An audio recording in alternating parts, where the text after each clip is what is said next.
bar none.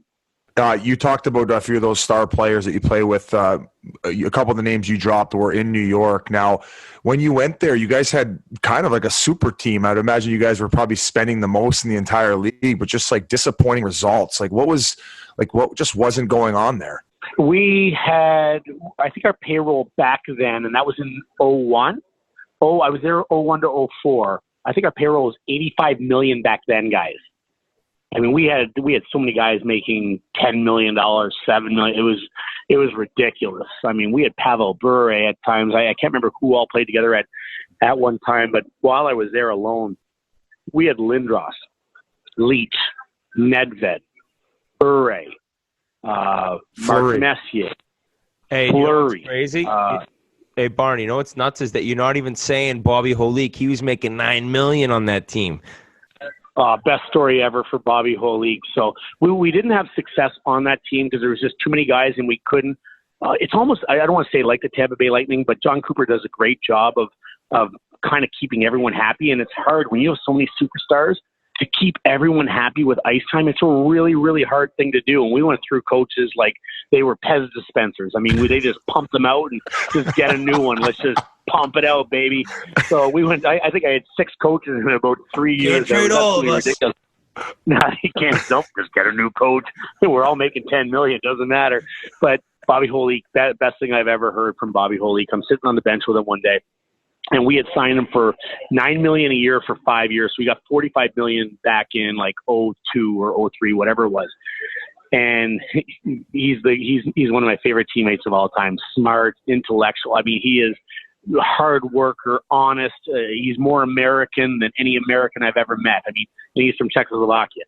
And he looks at me and he goes, Barney, didn't Glenn Sather like watch me play for the last 10 years? And I'm like, well, what do you mean? He goes, I'm if Bobby Holik on third line or fourth line and play penalty kill, maybe a little second unit power play for 20 seconds, we make the playoffs and we might win the cup. And I'm like, okay. He goes, well, I'm first line here and first unit power play. We aren't making the fucking playoffs. And I fucking started dying. He's like, they give me $9 million a year. I have to sign it, but Bobby Holik not worth $9 million a year. I still use a wooden stick. Oh, fuck. Great man. Well, Great he came man. over Love from him. New Jersey, did he not? And they had a pretty structured system.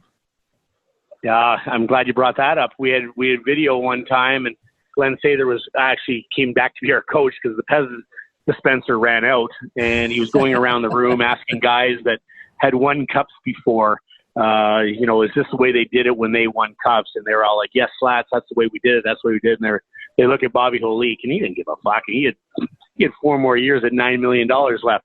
They weren't getting rid of him. And if they were going to pay him hard. And he looked at it and he's like, Bobby, is this the way you guys did it in New Jersey? Like same systems that we do? And he looks at him and he goes, you know what, Slats? No, that's not what we did. We had structure. We had accountability. We all played for each other. We don't see anything like that here. And I just looked at him and I was like, oh God. And Slats just goes, meeting over. Get the fuck out. Yeah, he was great. I love Bobby. Christ. Were the boys pissed at him after that? Oh, well, no, a couple. I'd say some of the guys that were there, like Mark Messier at the time, was a little sour probably because him and Slats were really close. But a lot of us were like, fuck yeah, this is a shit show here. Like, this is a shit show. Like, we went through 5 coaches in a few years, and you're going to say it's on us. Like, you guys need the accountability, and we need a structure. We had no structure. Theo Fleury, I love him, but I don't think I played with him for 2 years. I don't think I practiced with him 3 times. Like I don't even remember seeing him at the rink. And I love the guy, but I don't remember seeing him at the rink. And I certainly don't remember him, putting it all out. I remember Theo Fleury literally would put his skates on, untied, and skate out there.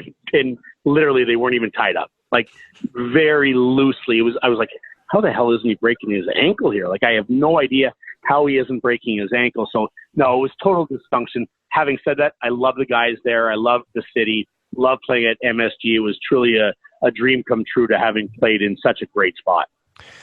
Last question about the Rangers and MSG, and we have to ask whenever we talk to anyone who played with Mess. So what are your thoughts? Right when you met him, what'd you think about him, and did he ever do anything as memorable as most people say about just being around him?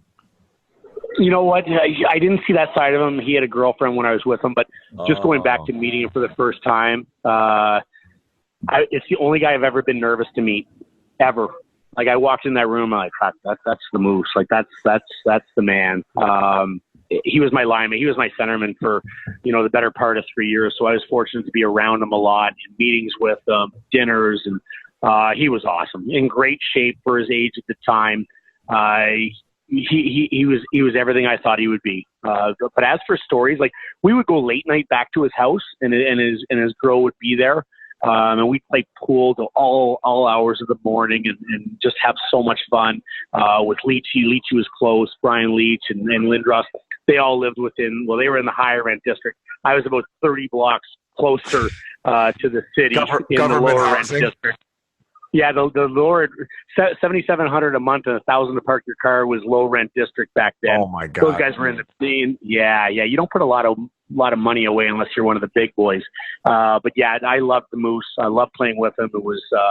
It's pretty special to say I got to play on a line with Mark Messier for the better part of 3 years. But no crazy stories. No, he was just he was a very good leader, very methodical. In all the stories that I heard before. Very methodical. He's one guy that thinks every aspect of everything that he does on and off the ice now. And just an amazing man. Matthew, back to Ted Nolan for a second.